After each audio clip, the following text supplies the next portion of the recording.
सर्वेभ्यः नमो नमः। आज से हम हितोपदेश प्रारंभ कर रहे हैं। हितोपदेश आचार्य नारायण पंडित की रचना है और नारायण पंडित के द्वारा हितोपदेश की रचना 14वीं शती में की गई। हितोपदेश को आचार्य के द्वारा 4 परिच्छेदों में विभक्ति किया गया, 4 पार्ट उसके बनाए गए, जिनका नाम पहला मित्र लाभ, दूसरा सुहृद भेद, तीसरा विग्रह और चौथा संधि। इन 4 भागों में आचार्य नारायण पंडित के द्वारा हितोपदेश की रचना की गई और इन भागों को उन्होंने परिच्छेद नाम दिया, 4 परिच्छेद कहा। अब इसमें जो हमारे सिलेबस में लगा हुआ है वह हमारा मित्र लाभ लगा हुआ है। सर्वप्रथम भाग इसका मित्र लाभ लगा हुआ है और मित्र लाभ में भी हमें केवल प्रारंभ की दो कथाएं हमें पढ़नी है। और इसमें जो कथाएं आती हैं और कथाओं के माध्यम से उपदेश देने का इसमें प्रयास किया गया है। तो कथाओं के माध्यम से और जो कथाओं में जो पात्र हैं इसके, वह मनुष्य न हो करके इसमें अधिकांश पशु पक्षियों को ही यहाँ पर कथाओं में पात्र बनाया गया है। तो सर्वप्रथम इसका मंगलाचरण है। मंगलाचरण प्रारंभ करते हैं। सिद्धि साध्ये सतामस्तु प्रसादात् तस्य धूर्जटेः जाह्नवी फेन लेखेव यन्मूर्धनि शशिनः कला। अन्वय देखिए, यन्मूर्धनि शशिनः कला जाह्नवी फेन लेखा इव शोभते तस्य धूर्जटेः प्रसादात् सतां साध्ये सिद्धि अस्तु। यन्मूर्धनि, यन मूर्धनि जिसके मूर्धनि पर, जिसके मस्तक पर, शशिनः कला, शशि अर्थात चंद्रमा, तो शशिनः कला चंद्रमा की कला, जाह्नवी फेन लेखा इव, जाह्नवी अर्थात गंगा, गंगा की फेन लेखा इव, फेन पंक्ति के समान, जो प्रवाहमान गंगा है उसकी फेन पंक्ति के समान शोभते शोभा पाती है। तस्य धूर्जटेः उन धूर्जटी अर्थात महादेव की प्रसादात कृपा से, सताम अर्थात सज्जनों के, साध्य अर्थात कार्य में, सिद्धि अस्तु सफलता हो। तो यहाँ पर जो है भगवान शिव की प्रार्थना की गई है और उन भगवान शिव से यह प्रार्थना की जा रही है कि हम जो कार्य करें, जो सज्जन लोगों का जो कार्य है, जो भी उनका अभिलषित कार्य है, जो वह कार्य पूर्ण करना चाहते हैं, वह कार्य उनका निर्विघ्न रूप से समाप्त हो, उस कार्य के बीच में कोई भी किसी भी प्रकार की बाधा उत्पन्न न हो। तो कहा यन मूर्धनि शशिनः कला जाह्नवी फेन लेखा, जिनके मस्तक पर शशिनः कला चंद्रमा की कला। अब वह चंद्रमा की कला कैसी हो, कैसी वह चंद्रमा की कला है, इसको आगे अगले शब्दों में कहा गया है, उपमा दी गई है कि जाह्नवी फेन लेखा इव, वह चंद्रमा की कला कैसी है, जाह्नवी फेन लेखा इव, गंगा की फेन पंक्ति के समान है, जो गंगा दूध के समान श्वेत प्रवाह से युक्त है। ऐसी देवी गंगा जिस प्रकार से सुशोभित हो रही है, उसी प्रकार से वह चंद्रमा भी सुशोभित हो रहा है। कहाँ पर? भगवान शिव के मस्तक पर। यन मूर्धनि जिनके मस्तक पर, कश्य मूर्धनि धूर्जटेह मूर्धनि, उन भगवान महादेव धूर्जटी, धूह अर्थात भारभूता, जटि यस्य जिनके मस्तक पर भार से युक्त जटा है, ऐसी बहुत बड़ी जटा है भगवान शिव की, तो इसलिए उनका नाम एक धूर्जटी भी है। तो धूर्जटेह मूर्धनि, तो भगवान शिव के मस्तक पर जो चंद्रमा की कला है, वह कला किस प्रकार सुशोभित हो रही है, जैसे गंगा की फेन पंक्ति सुशोभित हो रही है।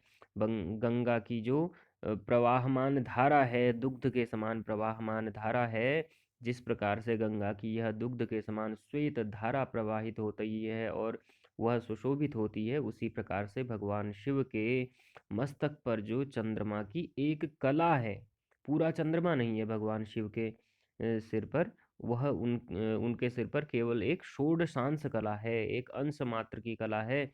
वह अंश मात्र कला इतनी श्वेत है कि उसकी गंगा से यहाँ पर उपमा दी गई है। और वह जिस प्रकार से गंगा का प्रवाह, गंगा का जल श्वेत होने से सुशोभित होता है, उसी प्रकार से भगवान शिव के मस्तक पर जो यह चंद्रमा की कला है वह भी सुशोभित हो रही है, शोभा को प्राप्त हो रही है। तस्य धूर्जटे ही प्रसादात सताम साध्य सिद्धि अस्तु। ऐसे जो भगवान शिव हैं, जिनके मस्तक पर चंद्रमा की एक कला गंगा की फेन पंक्ति के समान सुशोभित हो रही है, तस्य धूर्जटे प्रसादात, उस भगवान महादेव धूर्जटी के प्रसादात अर्थात कृपा से सताम साध्य सिद्धि अस्तु। सताम अर्थात सज्जना नाम, जो सज्जन व्यक्ति हैं उन सज्जनों के कार्यों में सिद्धि अस्तु, सफलता प्राप्त हो। अगला श्लोक है इसमें। अब यहाँ से कथामुख प्रारंभ हो रहा है। यहाँ पर लिखा भी है अथ कथामुखम, कथा का मुख। ठीक, आगे बढ़ते हैं। श्रुतो हितोपदेशोऽयं पाटवं संस्कृतोक्तिषु वाचां सर्वत्र वैचित्र्यं नीतिविद्यां ददाति च। श्रुतः अयं हितोपदेशः संस्कृतोक्तिषु पाटवं सर्वत्र वाचां वैचित्र्यं नीतिविद्यां च ददाति। आप कह रहे हैं श्रुतः अयं हितोपदेशः, इस श्रुतः गुरु के मुख से सुनकर जो अध्ययन किया हुआ, अयम हितोपदेशः, यह जो हितोपदेश नाम का ग्रंथ है, संस्कृतोक्तिषु, यह क्या करता है? संस्कृतोक्तिषु, संस्कृत बोलने में अर्थात शुद्ध भाषण करने में, पाटवम अर्थात दक्षता प्रदान करता है, और सर्वत्र वाचाम वैचित्र्यम च नीति विद्याम ददाति, और क्या करता है यह हितोपदेश? सर्वत्र अर्थात सभी विषयों में, वाचाम वैचित्र्यम, वाचाम वैचित्र्यम, वाचाम अर्थात वाणी में, भाषण में, वैचित्र्यम अर्थात चातुर्य, च और नीति विद्याम ददाति, और नीति विद्या देता है अर्थात व्यवहार कुशलता प्रदान करता है। तो हितोपदेश को पढ़ने के यहाँ पर इस श्लोक में लाभ बताए जा रहे हैं। इसमें कहा श्रुतः अयम हितोपदेशः संस्कृतोक्तिषु पाटवम, यह श्रुतः हितोपदेशोयम, गुरु के मुख से यह जो सुना गया है हमारे द्वारा हितोपदेश का, जो यह अयम हितोपदेश, यह हितोपदेश नामक ग्रंथ, और हितोपदेश इस शब्द से ही इस ग्रंथ का जो नाम है हितोपदेश, इसी से इसमें स्पष्ट हो जाता है कि इसमें हमें किस प्रकार का ज्ञान दिया जा रहा है। हितोपदेश, हित का उपदेश, हितः उपदेशः यस्मिन् असौ ग्रंथः हितोपदेशः, जिसमें क्या है? हितकारक उपदेश है, ऐसा वह ग्रंथ कौन है? हितोपदेश है। तो इसमें आपको कथाओं के माध्यम से आपके जीवन उपयोगी हितकारक उपदेश इसमें बताए जाएंगे। तो उसी को यहाँ पर, इसी बात को इस श्लोक में स्पष्ट किया जा रहा है कि इस हितोपदेश के पढ़ने के क्या लाभ हैं। तो कहा श्रुतः अयम हितोपदेशः संस्कृतोक्तिषु पाटवम, यह जो गुरु के मुख से सुनकर अध्ययन किया हुआ यह हितोपदेश है, यह संस्कृतोक्तिषु पाटवम, संस्कृत बोलने में अर्थात शुद्ध भाषण करने में दक्षता प्रदान करता है, और सर्वत्र वाचाम वैचित्र्यम च नीति विद्याम ददाति, और सर्वत्र सभी विषयों में वाचाम वैचित्र्यम भाषण चातुर्य और नीति विद्याम ददाति, और नीति विद्या अर्थात व्यवहार कुशलता प्रदान करता है। अगला श्लोक है अजरामरवत प्राज्ञो विद्याम अर्थम च चिंतयेत गृहीत इव केशेषु मृत्युना धर्ममाचरेत। अगला श्लोक है, इसमें कह रहे हैं प्राज्ञः अजरामरवत विद्याम अर्थम च चिंतयेत मृत्युना केशेषु गृहीतः इव धर्मः आचरेत।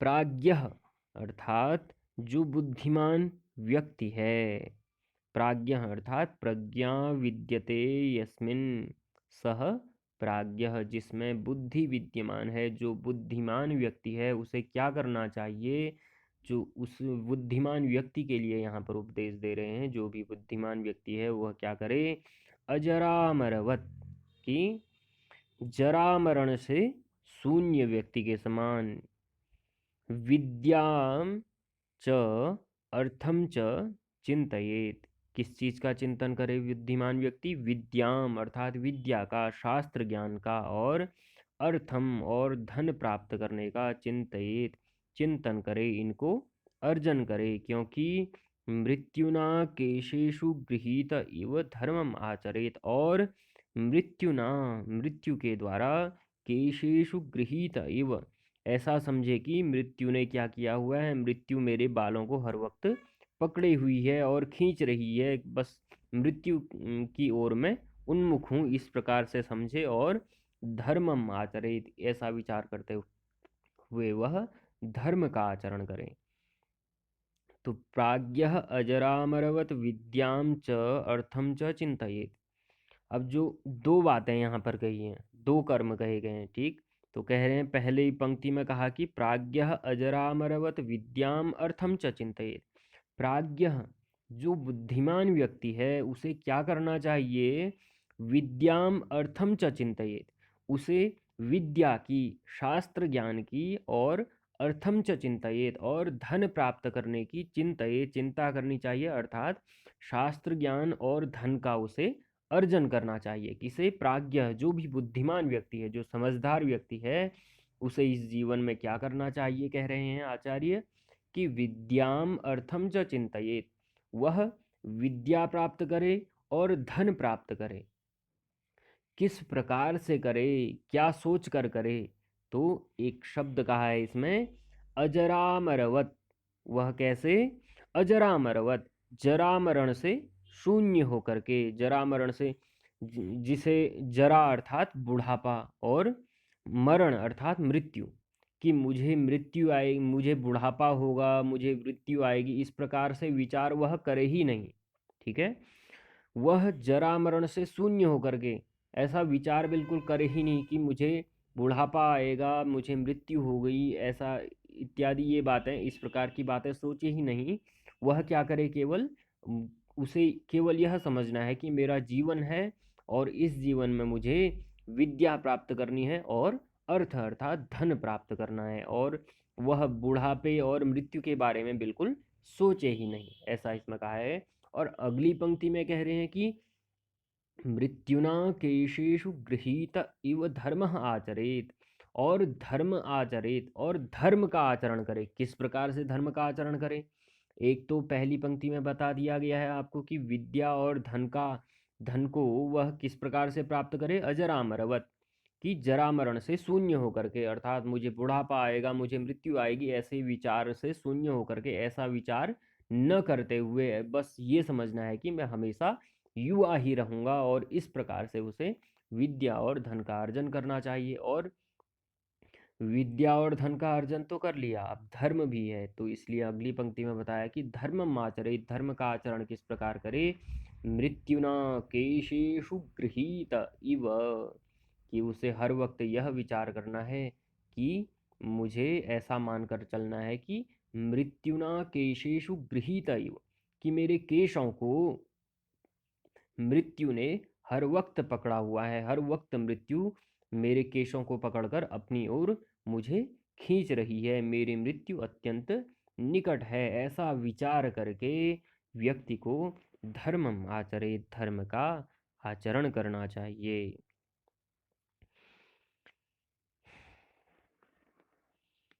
अगला श्लोक है इसमें, सर्वद्रव्येषु विद्यैव द्रव्यम् आहुरनुत्तमम् आहार्यत्वादनर्ध्यत्वात् दक्ष्ययत्वाच्च सर्वदा। अन्वय है, सर्वदा आहार्यत्वात् अनर्घत्वात् अक्षयत्वाच्च सर्वद्रव्येषु विद्या एव अनुत्तमं द्रव्यम् अस्ति इति प्राज्ञाः आहुः। सर्वदा अर्थात सदैव, अहार्यत्वात्, किसी के द्वारा न चुराए जा सकने के कारण, अहार्यत्वात् न हार्यत्वात् यानी कि जिसे कोई नहीं चुरा सकता, और अनर्घत्वात्, और अनर्घ होने से,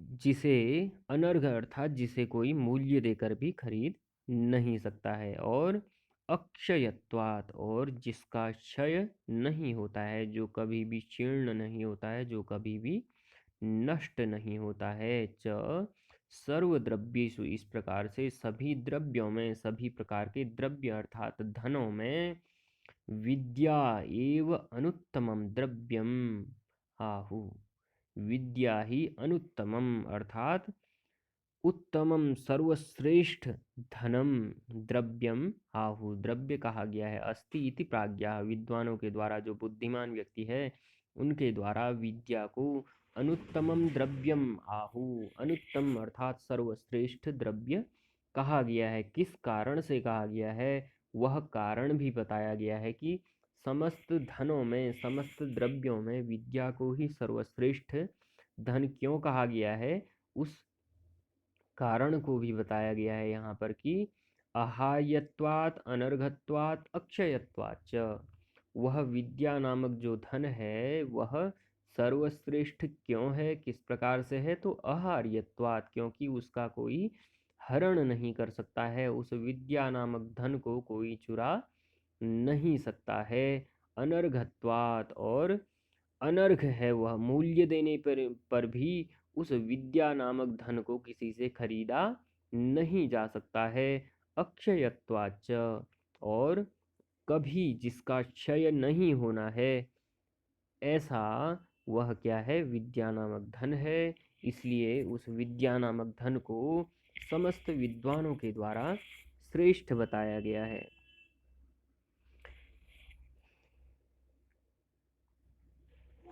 अगला श्लोक है,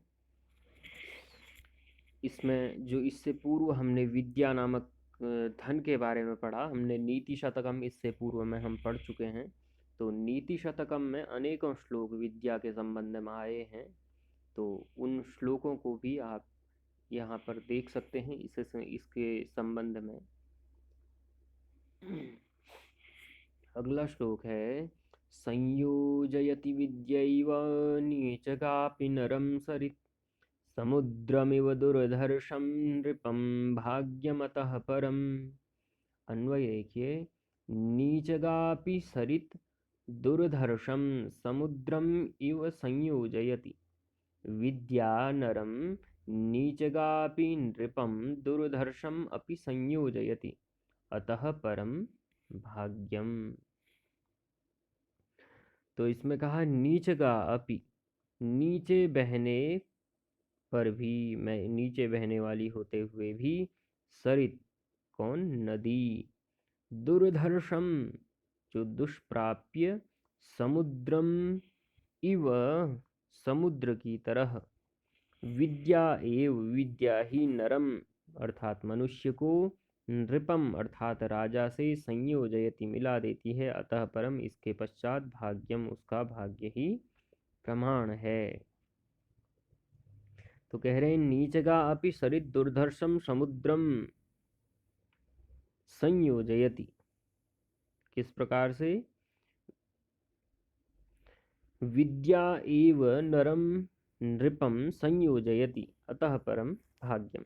अब नीचगा अपि यहाँ पर नदी से उपमा दी गई है, तो कह रहे हैं नीचगा अपि सरित, जो नीचे बहते हुए भी जो नदी है वह दुर्धर्षम समुद्रम इव संयोजयति, दुर्धर्षम अर्थात दुष्प्राप्य समुद्र से मिला देती है। जैसे नदी में जो भी कंकड़ पत्थर आ जाते हैं, वह नदी उन्हें अपने साथ बहा ले जाती है और दुष्प्राप्य समुद्र तक उन्हें मिला देती है, क्योंकि कोई कंकड़ पत्थर वैसे तो पहुंच नहीं सकता है, लेकिन जो नदी है वह नदी के सहारे से वह कंकड़ पत्थर कहाँ जाकर मिल जाते हैं, समुद्र से जाकर मिल जाते हैं। जो समुद्र कैसा है, दुष्प्राप्य है उन कंकड़ पत्थरों के लिए। उसी प्रकार से विद्या नरम नीचगा अपि नृपम दुर्धर्षम अपि संयोजयति। उसी प्रकार से जो विद्या है, यह विद्या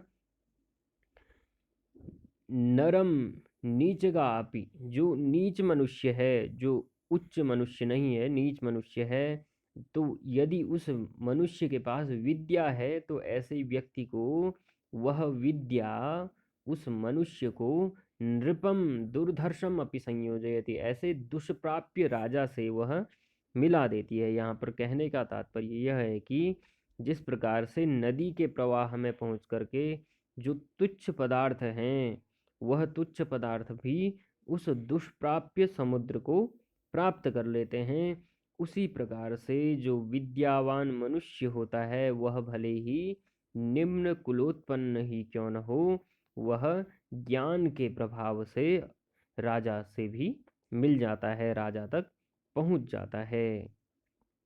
अर्थात उसकी जो विद्या होती है वह विद्या उस राजा से, उस दुष्प्राप्य राजा से उसे मिला देती है। अतः परम भाग्यम, इसके बाद अतः परम, उसे राजा से तो मिला दिया, अब अतः परम भाग्यम, इसके बाद उसका भाग्य के, उसका जो भी कार्य है, कर्म है, वह भाग्य के ही अधीन है। अर्थात वह पुरुष उसके बाद अपने भाग्य के अनुरूप ही फल को प्राप्त करता है।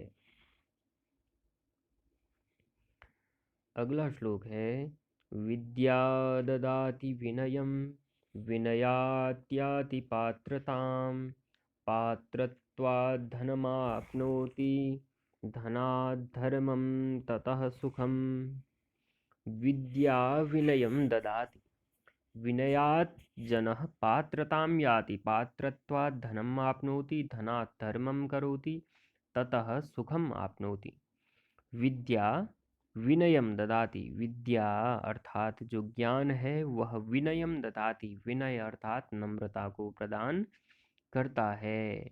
विनयात पात्रताम याति, और विनय अर्थात नम्रता से मनुष्य पात्रताम अर्थात योग्यता को प्राप्त करता है। पात्रत्वात् धनम, और पात्रता, जब व्यक्ति में योग्यता आ जाती है तो उस योग्यता से वह धन को प्राप्त करता है। धनात् धर्मम, और धन से वह धर्म को प्राप्त करता है। ततः सुखम आपनोति, और धन को, धनात् धर्मम, और धर्म प्राप्त करने के बाद ततः सुखम, उस धर्म के द्वारा वह सुख की प्राप्ति करता है। अर्थात जो ज्ञानी मनुष्य है उस ज्ञानी मनुष्य के लक्षण क्या हैं? विनम्रता है। विनम्रता उसका क्या होता है? सहज गुण होता है। तो उस विनम्रता से वह क्या होता है? विद्या विनयम ददाति। तो जब उसे ज्ञान प्राप्त हो जाता है तो ज्ञानी व्यक्ति कैसा होता है? जो विद्या होती है वह व्यक्ति को विनयम ददाति अर्थात विनयशील बना देती है, नम्र बना देती है। जो जितना ऊंचा होता है उसे उतना ही वह विद्या क्या बना देती है? नम्र बना देती है। विनयात जनः पात्रताम प्राप्त याति, और विनयात, विनय से, नम्रता से व्यक्ति क्या हो जाता है? अपनी योग्यता को प्राप्त करता है। और पात्रत्वात् धनम आपनोति, और योग्यता को प्राप्त करने के बाद वह धन को प्राप्त करता है। धनात् धर्मम करोति, और धन प्राप्त होने से वह धर्म के कार्य करता है। ततः सुखम आपनोति, और धर्म के कार्य करने से वह सुख की प्राप्ति करता है। आगे है विद्या शस्त्रंच शास्त्रंच द्वे विद्ये प्रतिपत्तये आद्या हास्याय वृद्धत्वे द्वितीया द्रियते सदा। अन्वय है शस्त्रं शास्त्रं च विद्या भवति द्वे विद्ये प्रतिपत्तये आद्या वृद्धत्वे हास्याय भवति द्वितीया सदा आद्रियते। तो दो प्रकार की विद्याएं यहाँ पर बताई गई हैं।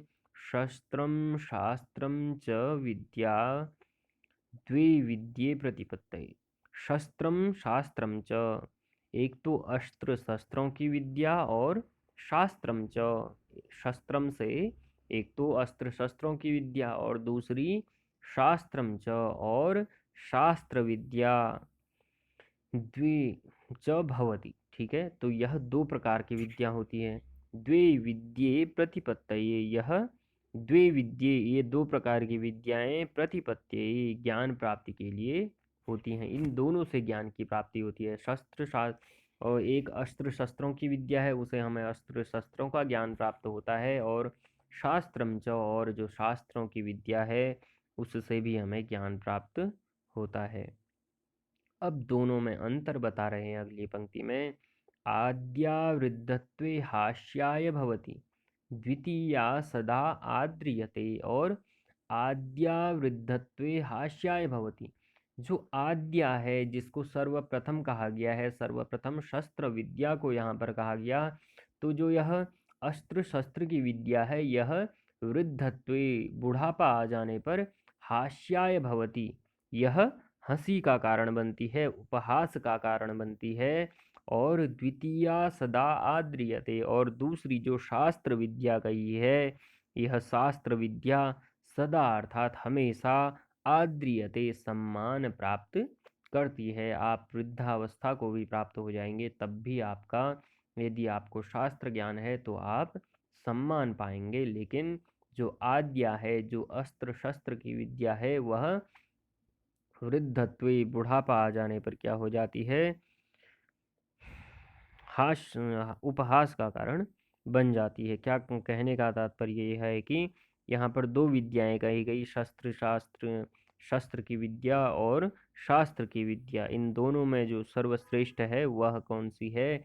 द्वितीया शास्त्र विद्या, क्योंकि बुढ़ापा आने पर क्या हो जाता है, हमारा जो बल है वह कैसा हो जाता है, वह क्षीण हो जाता है, हमारे शरीर में ऊर्जा नहीं बचती है। क्योंकि जो शस्त्र विद्या है, अस्त्र शस्त्रों की विद्या है, अस्त्र शस्त्र चलाने के लिए हमारे शरीर में अत्यधिक बल की आवश्यकता होती है। लेकिन जो शास्त्र विद्या है, उस शास्त्र की विद्या के लिए वैसा अस्त्र शस्त्र चलाने जैसा कोई बल की आवश्यकता नहीं होती है, वह बुद्धि का कार्य है। इसलिए कहा कि आद्यावृद्धत्वे हास्याय भवति, जो शस्त्र विद्या है वह बुढ़ापे में उपहास का कारण बनती है। और द्वितीया सदा आद्रियते, और दूसरी जो शास्त्र विद्या है वह हमेशा ही सम्मान का कारण बनती है। अगला है, यन्नवे भाजने लग्नः संस्कारो नान्यथा भवेत्, कथाच्छलेन बालानां नीतिस्तदिह कथ्यते। यद नवे भाजने लग्नः संस्कारः अन्यथा न भवेत्, तत् इह कथाच्छलेन बालानां नीतिः कथ्यते। यत अर्थात जिस प्रकार से नवे भाजने, नवे अर्थात नवीन, भाजने अर्थात जो बर्तन है, जो कच्ची मिट्टी से बना हुआ बर्तन है, और दूसरे अर्थ में जो बालक है। ठीक, दो अर्थ निकल रहे हैं यहाँ पर कि यत नवे, जिस प्रकार से नवे भाजने, जिस प्रकार से एक कच्ची मिट्टी का जो घड़ा बनता है वैसा, और जो शिशु है, बिल्कुल नादान बालक है, जिसे अभी किसी भी प्रकार का ज्ञान प्राप्त नहीं है, ऐसे में लग्नः संस्कारः, लग्न इसमें स्थापित किया गया, संस्कारः जो संस्कार है। जैसे जो नया कच्चा घड़ा बन रहा है उसमें हम जिस प्रकार की कलाकारी हम कर देंगे और जो आकार हम उसे बना देंगे, जैसे मिट्टी से हम, अभी तो मिट्टी है, गीली मिट्टी है वह, और उस मिट्टी से हम चाहें तो उसका दिया बना सकते हैं, उसका कटोरा बना सकते हैं, उससे घड़ा बना सकते हैं, उससे गिलास बना सकते हैं। तो जैसा हम संस्कार उस वक्त देना चाहें उसमें, वैसा संस्कार उसमें पड़ जाएगा। तो उसी प्रकार से जो शिशु है, बालक है, उसमें भी जिस प्रकार का उस वक्त संस्कार, बचपन में संस्कार दे दिया जाता है, प्रारंभिक काल में जैसा संस्कार दे दिया जाता है, तो उस बालक के संस्कार वैसे ही जीवन भर रहते हैं। इसी बात को यहाँ पर कहा गया है कि यत नवे भाजने लग्नः संस्कारः अन्यथा न भवेत्, जिस प्रकार से नवीन, नए कच्चे मिट्टी के बर्तन में लग्नः संस्कारः स्थापित किया गया संस्कार अन्यथा न भवति, दूर नहीं होता है। उस कच्चे मिट्टी के बर्तन को हमारे द्वारा, जब वह कच्चा है, हमने जो आकार देना चाहा वह आकार हमने दे दिया, तो बाद में जब वह पक जाता है फिर हम उसमें कोई अन्य प्रकार का आकार प्रकार उसका नहीं बना सकते हैं। यदि हम प्रयास करेंगे तो वह टूट जाएगा, लेकिन वह अन्य प्रकार का नहीं बन पाएगा। तो इसी प्रकार से जो बालक है, उस बालक में भी बाल्यावस्था में जो संस्कार पड़ जाते हैं अच्छे या बुरे, तो बाद में उन संस्कारों को बदला नहीं जा सकता है। तो इसीलिए कहा कि यह, तो इस ग्रंथ से भी आपको यही एक छल किया गया है। कह रहे हैं कि यह कथाच्छलेन बालानां नीति ही कथ्यते। यह, यहाँ पर क्या किया जा रहा है इस ग्रंथ में, कथाच्छलेन कहानियों के बहाने से, कहानियों के छल से, बालानां नीति ही कथ्यते, बच्चों के लिए नीति ही अर्थात व्यवहार की नीति, राजनीति कथ्यते कही जा रही है। तो यहाँ पर इस हितोपदेश में कहा गया कि जो बालक हैं उनके लिए यह उपदेश दिया जा रहा है, और यह उपदेश कैसा है, हितकारक उपदेश है। हितकारक उपदेश होने से यह बालकों को यह उपदेश दिया जा रहा है, किस प्रकार से, कथाच्छलेन कहानियों के छल से उन्हें कहानियाँ सुनाई जा रही हैं, कैसी अच्छी अच्छी हितकारक कहानियाँ सुनाई जा रही हैं, जिससे कि उनमें अच्छे संस्कार पड़ जाएं। आगे है मित्रलाभः सुहृद्भेदो विग्रह संधिरेव च पंचतंत्रात् तथान्यस्माद् ग्रंथात् आकृष्य लिख्यते। पंचतंत्रात् तथा अन्यस्मात् ग्रंथात् आकृष्य मित्रलाभः सुहृद्भेद विग्रह संधि एव च लिख्यते मया इति शेषः। यहाँ पर ग्रंथकार ने इस ग्रंथ के बारे में बताया है कि यह जो हितोपदेश ग्रंथ है यह मैंने किस किस प्रकार से लिखा गया है और इसमें क्या है। तो कह रहे हैं पंचतंत्रात् तथा अन्यस्मात् ग्रंथात्, मैंने इस ग्रंथ को पंचतंत्र से और अन्यस्मात् ग्रंथात् और अन्य कुछ अन्य ग्रंथों से आकृष्य, उन ग्रंथों से अच्छी बातों को निकाल करके, पंचतंत्र से भी, पंचतंत्र जो बड़ा प्रसिद्ध ग्रंथ है, उस पंचतंत्र से भी अनेक कहानियों को मैंने लिया है इसमें, और अन्यस्मात् ग्रंथात्, और अन्य ग्रंथों से भी, अन्य ग्रंथों की सहायता से भी मैंने इस ग्रंथ को आकृष्य, उनमें से अच्छी बातों को, अच्छी कथाओं को आकृष्य लेकर के मैंने मित्रलाभः सुहृद्भेदः विग्रह संधि एवं च लिख्यते, इस प्रकार से मैंने मित्रलाभ, सुहृद्भेद, विग्रह और संधि मेरे द्वारा लिखे गए। तो प्रारंभ में ही मैंने बता दिया था आपको कि हितोपदेश में जो पार्ट हैं उनके नाम हैं यह। तो हितोपदेश नामक जो ग्रंथ लिखा गया उसके अंदर उन्होंने मित्रलाभ, सुहृद्भेद, विग्रह और संधि नामक 4 परिच्छेद लिखे। तो उनको कह रहे हैं आचार्य कि यह हितोपदेश नामक जो ग्रंथ मैंने लिखा, यह पंचतंत्र से और अन्य कुछ ग्रंथों की सहायता से, उनसे मैंने अच्छी अच्छी बातें लेकर के यह ग्रंथ लिखा है। कथारंभ, अब कथा का प्रारंभ हो रहा है। अभी तक कथामुख चल रहा था। कथामुख में आपको बताया गया कि यह ग्रंथ क्यों लिखा जा रहा है, किस लिए लिखा जा रहा है, और इस ग्रंथ में क्या क्या है, ये सारी बातें इस ग्रंथ के कथामुख में बता दी गई। अब कथारंभ का, अब कथा का प्रारंभ हो रहा है। कहा है इसमें, अस्ति भागीरथी तीरे पाटलिपुत्र नामधेयं नगरम, तत्र सर्वस्वामी गुणोपेतः सुदर्शनो नाम नरपतिः आसीत्। स भूपतिरेकदा केनापि पठ्यमानं श्लोकद्वयं शुश्राव।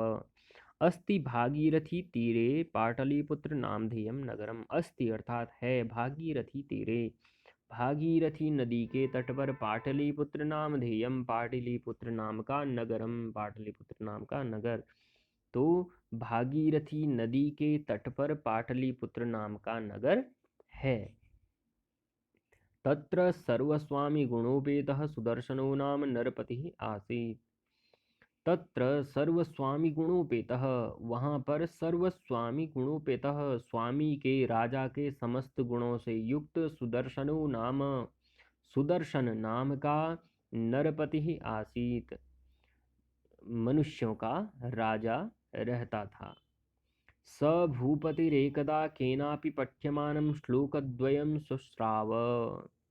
स भूपति, उस राजा ने, वह राजा, एकदा, एक बार, केनापि, किसी के द्वारा, किसी अज्ञात व्यक्ति के द्वारा, पठ्यमानम श्लोकद्वयम शुश्राव, पढ़े जाते हुए श्लोकद्वयम, दो श्लोकों को, शुश्राव, सुना।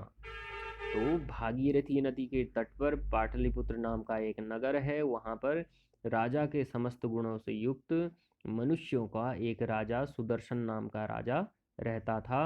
स भूपतिरेकदा केनापि पठ्यमानं श्लोकद्वयं शुश्राव, उस राजा ने किसी के द्वारा, किसी अनजान व्यक्ति के द्वारा पढ़े जाते हुए दो श्लोकों को उसने सुना।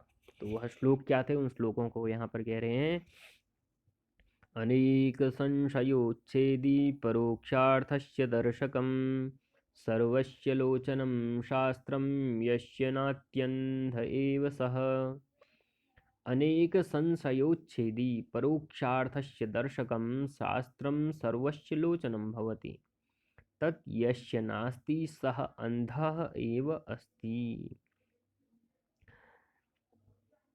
इसमें कह रहे अनेक संशयोच्छेदी, अनेक संशयोच्छेदी, जो अनेक संशयों का नाशक है। अनेक, जो अनेक प्रकार के हमारे मन में संशय उत्पन्न होते हैं, उन समस्त संशयों का जो नाशक है, उन संशयों शंकाओं का समाधान करने वाला है, ऐसा परोक्षार्थ दर्शकम, और परोक्षार्थस्य दर्शकम, और जो अप्रत्यक्ष विषय हैं, उन अप्रत्यक्ष विषयों को भी दिखाने वाला, परोक्ष हैं, जो एक प्रत्यक्ष हुए जो हमें आँखों से दिखाई देते हैं, और जो परोक्ष हैं जिन्हें हम आँखों से नहीं देख पाते, ऐसे अप्रत्यक्ष विषयों को भी दिखाने वाला शास्त्रम, शास्त्र ज्ञान, सर्वस्य लोचनम, सबके लिए क्या है, लोचनम, नेत्र के समान है, उसकी आँखों के समान है। यस्य नास्ति सह अंधः एव, और जिसके पास शास्त्र रूपी लोचन, नेत्र नहीं है, सह अंधः एव, वह तो अंधा ही है। अनेक संशयोच्छेदी, यह शास्त्र रूपी जो आँखें हैं वह कैसी होती हैं, अनेक संशयोच्छेदी, अनेक प्रकार के, विभिन्न प्रकार की शंकाओं का समाधान करने वाला होता है शास्त्र। और परोक्षार्थस्य दर्शकम, और परोक्ष अर्थात अप्रत्यक्ष विषयों का भी दर्शक होता है, उनका भी दर्शन करवा देने वाला होता है शास्त्रम, यह शास्त्र। सर्वस्य लोचनम भवति, सभी के लिए लोचन के समान होता है, उनकी आँखों के समान होता है।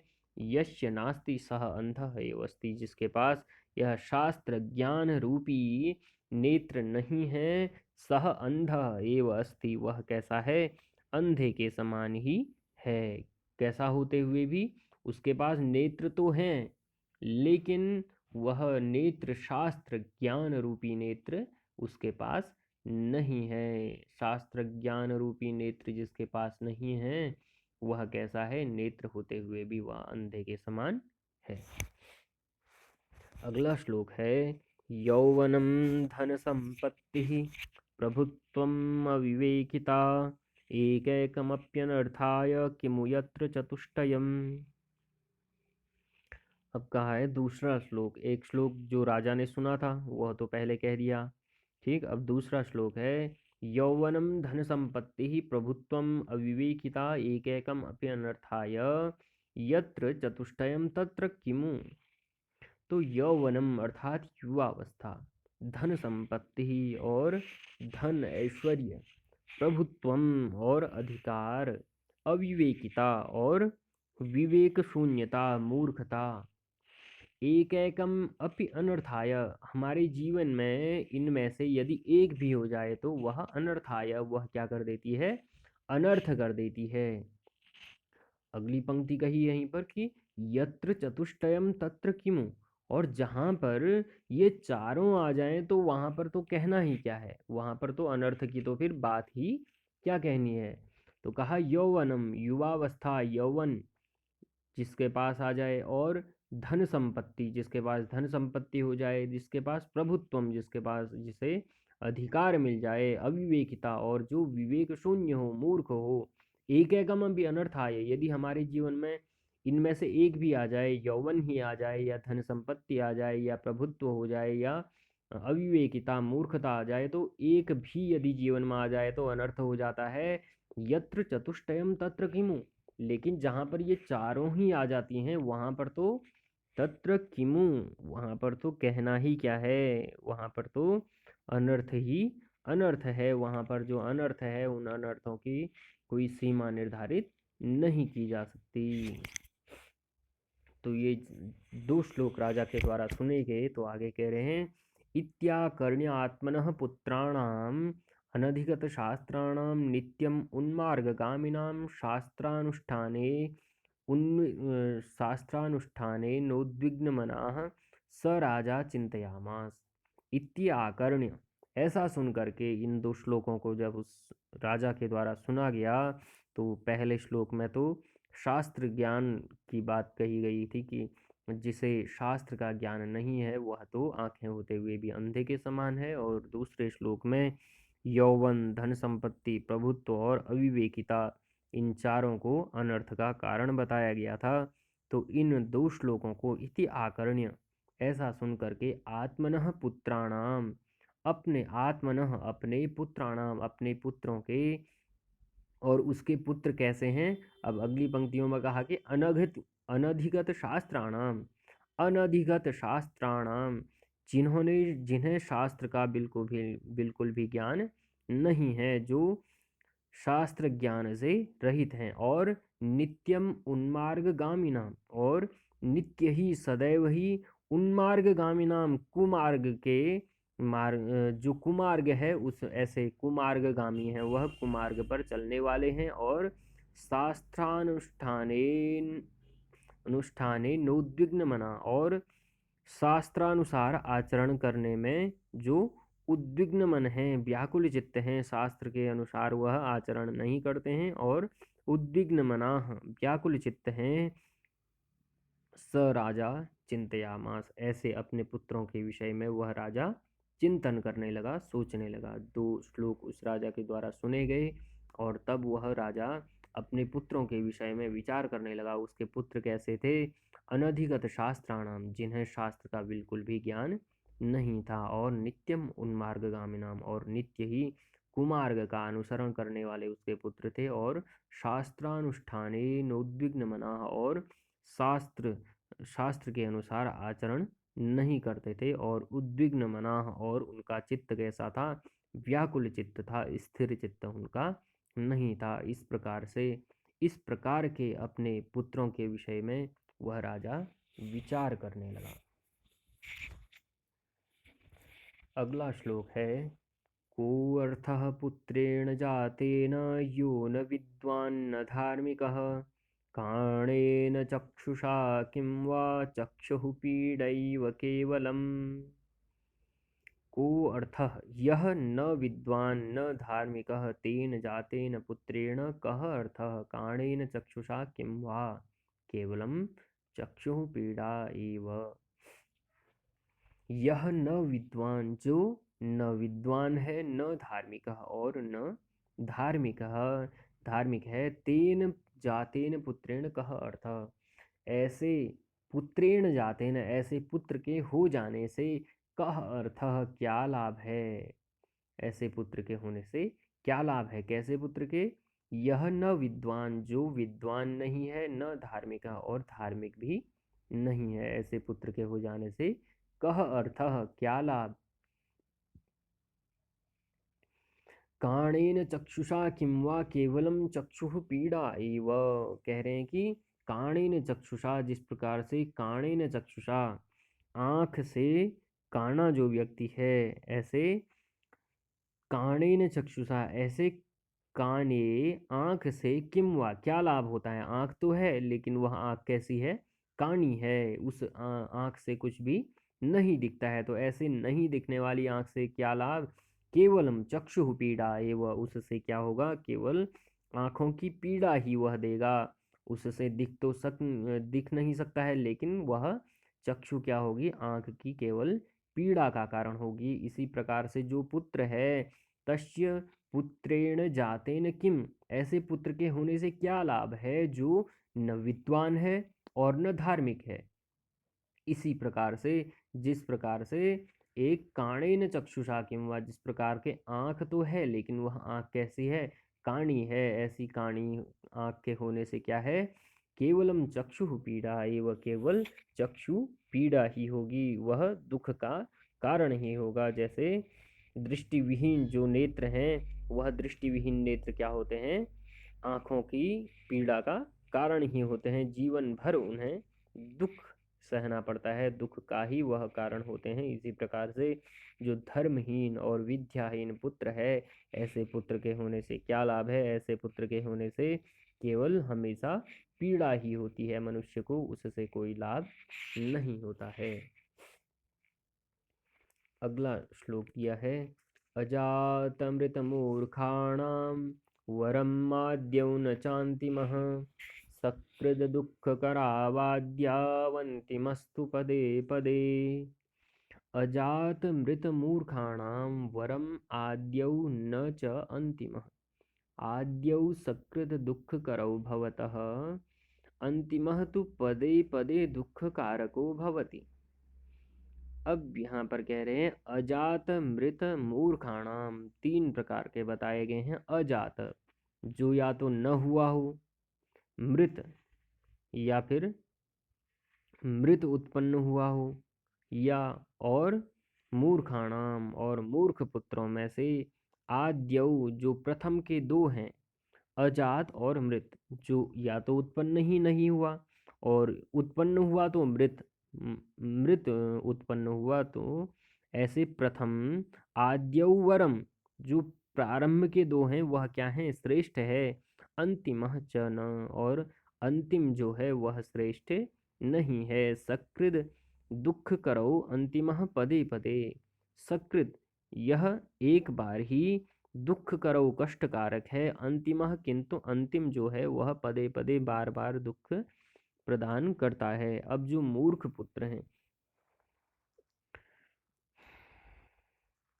मूर्ख पुत्र के विषय में कहा गया है कि अब जो पुत्र उत्पन्न होता है, या तो अजात, या तो पुत्र उत्पन्न हुआ ही नहीं हो, या उत्पन्न हुआ भी हो तो वह मृत, वह उसकी मृत्यु हो गई हो उत्पन्न होते ही, और मूर्खाणाम, और तीसरा है मूर्ख, और पुत्र उत्पन्न तो हुआ लेकिन वह कैसा हो गया, मूर्ख उत्पन्न हो गया। तो आद्यौ वरम, जो प्रारंभ के दो हैं, जो अजात, या तो उत्पन्न ही नहीं हुआ पुत्र, और उत्पन्न ही भी हुआ तो वह मृत उत्पन्न हुआ, तो यह जो प्रारंभ के दो हैं यह तो श्रेष्ठ हैं, लेकिन न च अंतिम, लेकिन जो अंतिम जो यह उत्पन्न हुआ यह कैसा, मूर्ख, मूर्ख पुत्र उत्पन्न हो गया, तो यह श्रेष्ठ नहीं है। क्योंकि सकृत दुःख करौ, जो प्रारंभ के दो हैं, या तो उत्पन्न ही नहीं हुआ या मृत पुत्र उत्पन्न हो गया, तो यह दो क्या करते हैं, एक ही बार व्यक्ति को कष्ट देते हैं। लेकिन मूर्ख पुत्र यदि उत्पन्न हो जाए तो वह पदे पदे,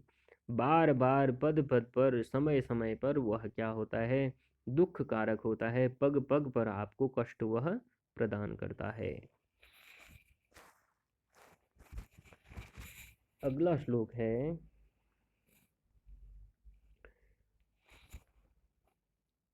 स जातो येन जातेन याति वंशः समुन्नतिं परिवर्तिनि संसारे मृतः को वा न जायते। अन्वय है, परिवर्तिनि संसारे मृतः कः वा न जायते, येन जातेन वंशः समुन्नतिं याति स जातः मन्यते। स जातः, वही उत्पन्न हुआ, उसी का जन्म होना सफल हुआ। ये न जाते न, जिसके उत्पन्न होना हो जाने से, वंशः समुन्नतिम याति, उसका जो कुल है, जो उसका वंश है मनुष्य का, समुन्नतिम याति, उन्नति को प्राप्त करता है। परिवर्तिनी संसारे मृतः को वा न जायते, इस परिवर्तनी संसारे, इस परिवर्तनशील संसार में को वा न जायते को वा न मृतः, कौन उत्पन्न नहीं होता है और कौन मरता नहीं है, लेकिन उत्पन्न होना उसी का श्रेष्ठ है। स जातो येन जातेन वंशः समुन्नतिम याति, उत्पन्न होना उसी का श्रेष्ठ है। ये न जाते न, जिसके उत्पन्न होने से वंशः समुन्नतिम याति, उसका जो कुल है, उसका वंश है, वह उन्नति को प्राप्त करता है, वह ऊंचाइयों को प्राप्त करता है। अगली पंक्ति में कहा कि परिवर्तिनी संसारे मृतः को वा न जायते, क्योंकि यह संसार चक्र है, यह परिवर्तनशील संसार है। इस संसार में मृतः को वा न जायते, इस संसार में कौन उत्पन्न नहीं होता है और कौन मरता नहीं है। प्रतिदिन लाखों लोग मरते हैं, लाखों लोग उत्पन्न होते हैं, लेकिन उसी का उत्पन्न होना श्रेष्ठ होता है। स जातो ये न जाते न, जिसके उत्पन्न हो जाने से उसका वंश, उसका कुल का नाम होता है। अगला श्लोक है गुणिगण गणनारंभे न पतति कठिनी सुसंभ्रमम् आद्यस्य तेनाम्बा यदि सुतिनी वद वंध्या कीदृशी नाम। गुणिगण गणनारंभे सुसंभ्रमात् यस्य कठिनी न पतति तेन अम्बा यदि सुतिनी वंध्या कीदृशी वद।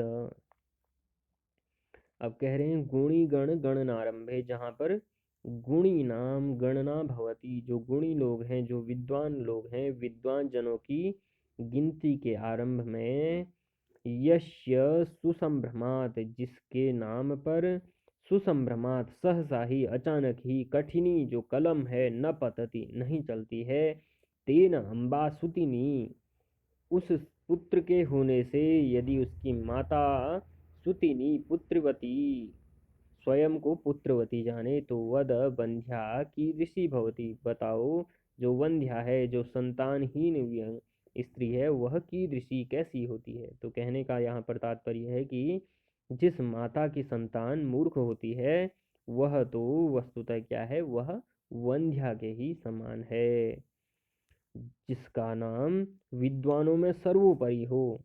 ऐसे पुत्र को जन्म देने वाली माता का ही जो मातृत्व है, जो मातृत्व है, वह ही सार्थक होता है। अगला श्लोक है अपिच, और भी कह रहे हैं दाने तपसि शौर्ये च यस्य न प्रथितं मनः विद्यायाम् अर्थलाभे च मातुरुच्चार एव स। दाने शौर्ये तपसि च विद्यायाम् अर्थलाभे च यस्य मनः न प्रथितं स मातुः उच्चारः एव भवति। यस्य मनः, जिस मनुष्य का, जिस पुरुष का अंतःकरण दाने अर्थात दान देने में, तपस्या और तपस्या करने में, शौर्य और सूरवीरता में, विद्यायाम और विद्यार्जन करने में, ज्ञानार्जन करने में, अर्थ लाभे और धन प्राप्त करने में, अर्थ लाभ प्राप्त करने में, न प्रथितम प्रसिद्ध नहीं हुआ, जिसका मन इन चीजों में नहीं लगता है, मातुः उच्चारयेव सः, वह तो केवल माता का मल ही है। तो कहने का तात्पर्य यह है कि जो दानशीलता, तपस्विता, शौर्य, विद्वत्ता और धनवत्ता, इन चीजों में जिसकी ख्याति फैल रही हो, उस व्यक्ति का ही, उस संतान का ही जन्म लेना सार्थक है। और जिस व्यक्ति का चित्त इन कार्यों में उत्साहित नहीं होता है, वह तो उसका जो जीवन है वह क्या है, निरर्थक ही है। अपरम च, और भी वरम एको गुणी पुत्रो न च मूर्ख शतान्यपि एकश्चन्द्रस्तमो हन्ति न च तारागणेऽपि सः। एकः गुणी पुत्रः वरं मूर्ख शतानि अपि न, एकः चन्द्रः तमः हन्ति तारागणः अपि च न। एकः गुणी पुत्रः वरम, एकः केवल एकमात्र, गुणी पुत्र, पुत्र कैसा हो, गुणवान पुत्र हो, वरम वह क्या है, श्रेष्ठ है, एक ही हो, 10 न हो, लेकिन एक ही पुत्र हो, वह कैसा हो, वह ही गुणी पुत्र, वह पुत्र कैसा होना चाहिए? गुणवान पुत्र हो, वह ही श्रेष्ठ है।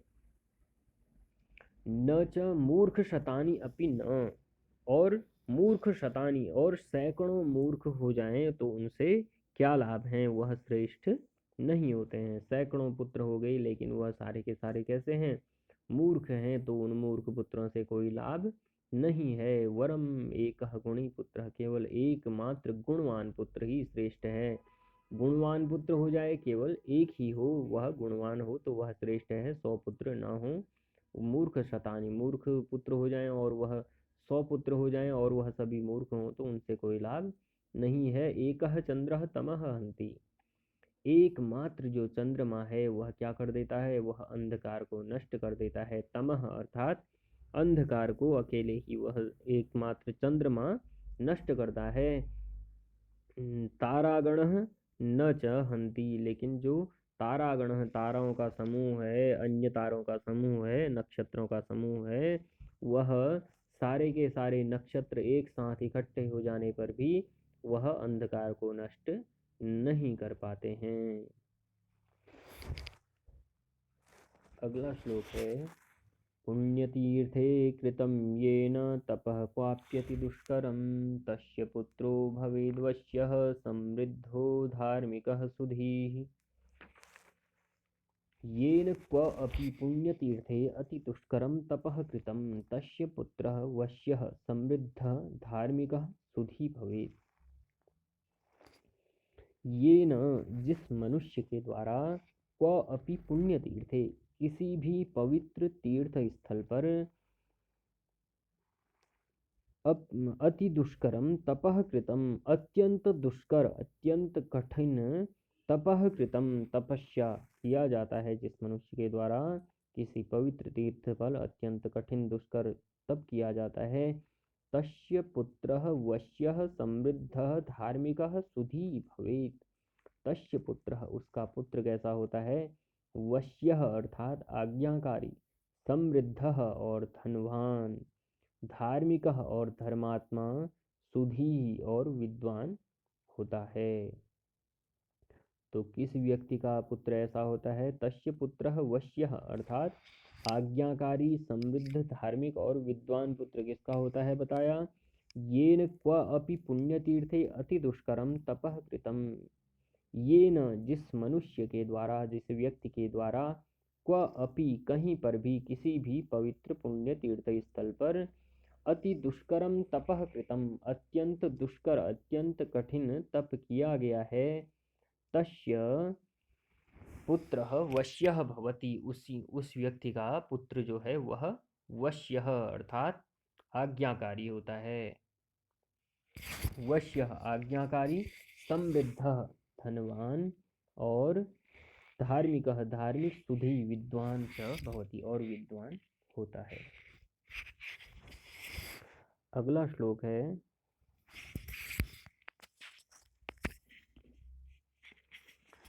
अर्थागमो नित्यमरोगिता च प्रिया च भार्या प्रियवादिनो च वश्यश्च पुत्रोऽर्थकरी च विद्या षड्जीवलोकेषु सुखानि राजन्। हे राजन्, जीवलोकेषु नित्यम् अर्थागमः अरोगिता च प्रिया च प्रियवादनौ च भार्या वश्यः पुत्रः च अर्थकरी विद्या च एतानि षड् सुखानि भवन्ति।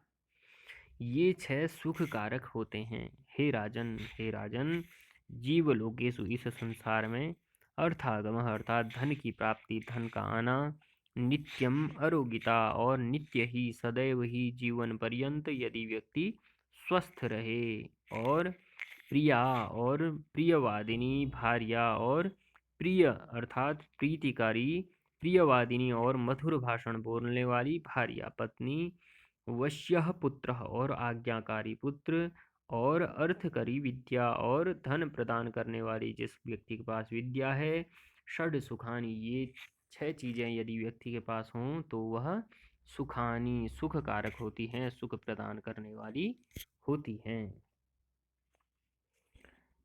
अगला श्लोक है, को धन्यो बहुभिः पुत्रैः कुशूलापूर्णाढके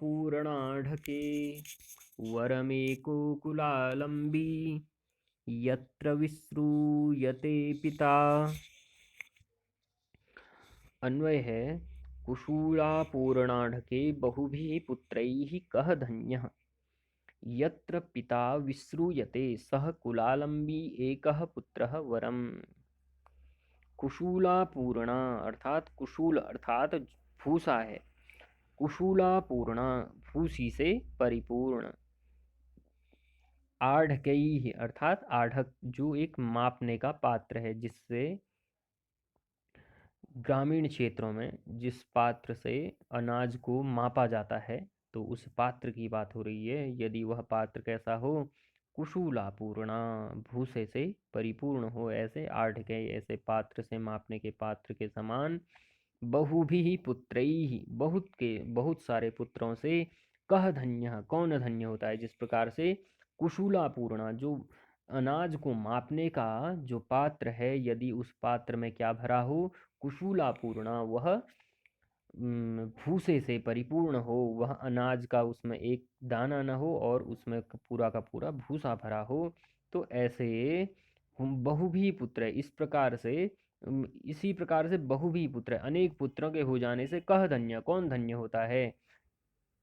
क्योंकि जिस प्रकार से जो अनाज से परिपूर्ण पात्र होना चाहिए, यदि वह भूसे से भरा हुआ पात्र होगा तो उससे किसी को लाभ कोई भी नहीं होगा। उसी प्रकार से यदि मूर्ख पुत्र हो जाएं, अनेकों पुत्र हो जाएं और वह सभी मूर्ख हों तो उससे भी कोई लाभ नहीं होता है। यत्र विश्रूयते कुलालंबी वरम श्रेष्ठम, यत्र जिस पुत्र से विश्रूयते क्या होती है, प्रसिद्धि होती है, और कुलालंबी और वह वंश का पालन करने वाला होता है, वरम श्रेष्ठ वह ही श्रेष्ठ होता है। अनेक पुत्रों के हो जाने से कोई लाभ नहीं है। यत्र पिता विश्रूयते, जहाँ पर पिता विश्रूयते पिता की क्या होती है, उस पुत्र से प्रसिद्धि हो जाती है, और कुलालंबी वह अपने कुल का पालन करने वाला होता है, अपने वंश का पालन करने वाला होता है, ऐसे एक पुत्र वरम केवल एकमात्र पुत्र ही श्रेष्ठ है। आगे कहा ऋणकर्ता पिता शत्रुर्माता च व्यभिचारिणी भार्या रूपवती शत्रु पुत्रः शत्रुरपंडितः। अब कह रहे हैं ऋणकर्ता पिता शत्रु, व्यभिचारिणी माता च शत्रु, रूपवती भार्या शत्रु, अपंडितः पुत्रः शत्रु। ऋणकर्ता पिता शत्रु, जो कर्ज लेने वाला है, पिता शत्रु, ऐसा कर्ज लेने वाला पिता क्या होता है, शत्रु के समान होता है। व्यभिचारिणी माता च, और जो माता कैसी है, व्यभिचारिणी यदि माता है तो वह माता भी शत्रु के समान होती है। रूपवती भार्या शत्रु, और पत्नी यदि अत्यंत रूपवती है तो वह भी शत्रु के समान ही होती है। अपंडितः पुत्रः शत्रु, और जो अपंडित अर्थात मूर्ख पुत्र हो तो वह मूर्ख पुत्र भी शत्रु के समान ही होता है। अनभ्यासे विषम विद्या जीर्णे भोजनं विषम, विषम सभा दरिद्रस्य वृद्धस्य तरुणी विषम। अनभ्यासे विद्या विषम, अजीर्णे भोजनं विषम, दरिद्रस्य सभा विषम, वृद्धस्य तरुणी विषम भवति। अनभ्यासे, जो प्रतिदिन अभ्यास न करे, अभ्यास नहीं करने से क्या हो जाता है, विद्या विषम भवति, विद्या क्या हो जाती है, जो शास्त्र ज्ञान है वह विष के समान हो जाता है। तो यदि आप जो विद्या है, जो ज्ञान प्राप्त आप करते हैं, उस ज्ञान का यदि आप प्रतिदिन अभ्यास नहीं करते हैं तो वह ज्ञान आपके लिए विष के समान हो जाता है। अजीर्णे भोजनम विषम, और अजीर्णे अर्थात न पचने पर, भोजनम विषम भोजन विष के समान हो जाता है। दरिद्रस्य सभा विषम, और जो दरिद्र है, जो निर्धन व्यक्ति है, उसके लिए सभा अर्थात जो उसका समुदाय है, जो उसका समाज है, जिस समाज में दरिद्र रहता है, वह समाज उस व्यक्ति के लिए विषम विष के समान हो जाता है।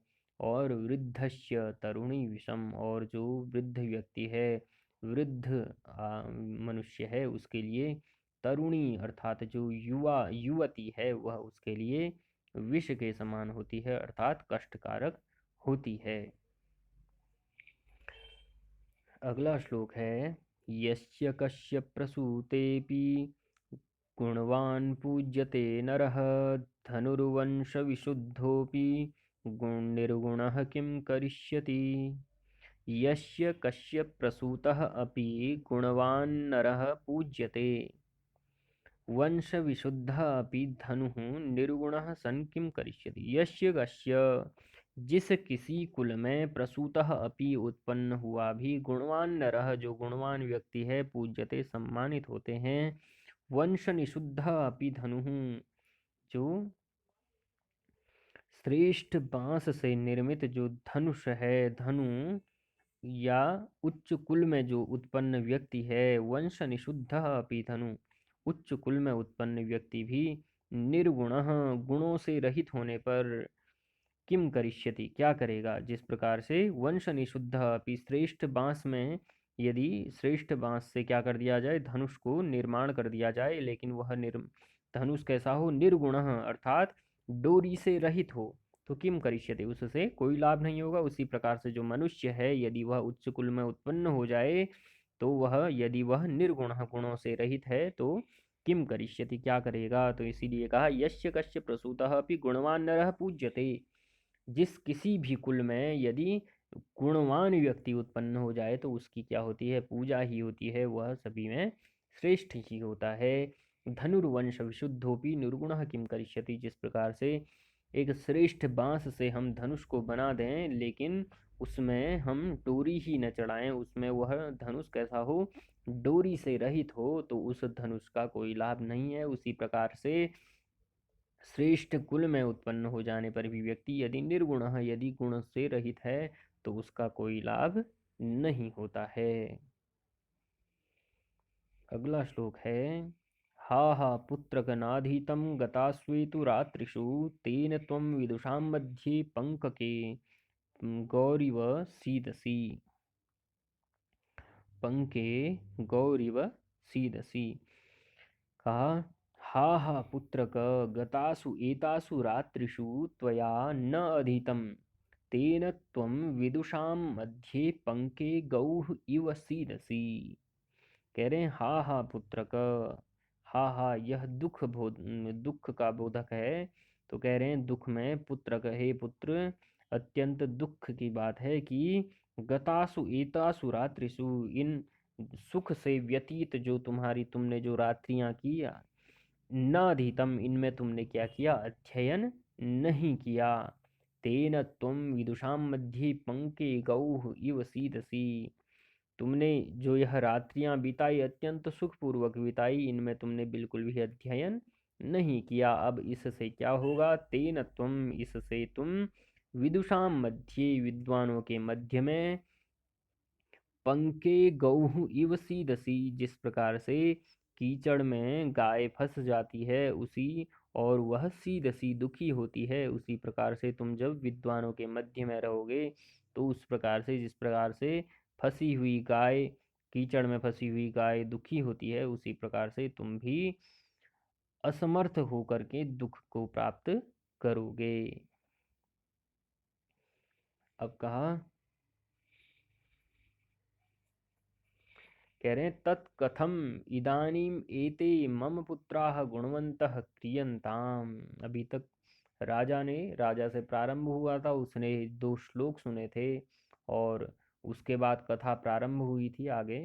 तो अब राजा इन सारी की सारी अपने पुत्रों के विषय में फिर विचार करने लग गया था। राजा की उसने 2 श्लोक सुने थे उसके बाद वह अपने पुत्रों के विषय में विचार करने लग गया था कि मेरे पुत्र भी इस प्रकार के हैं।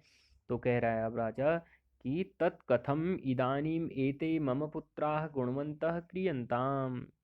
तो फिर अब तत्कथम इदानीम तो फिर कैसे इदानीम अब एते मम पुत्राः ये जो मेरे पुत्र हैं गुणवन्तः क्रियन्ताम इन्हें मैं गुणवान अब किस प्रकार से बनाऊं।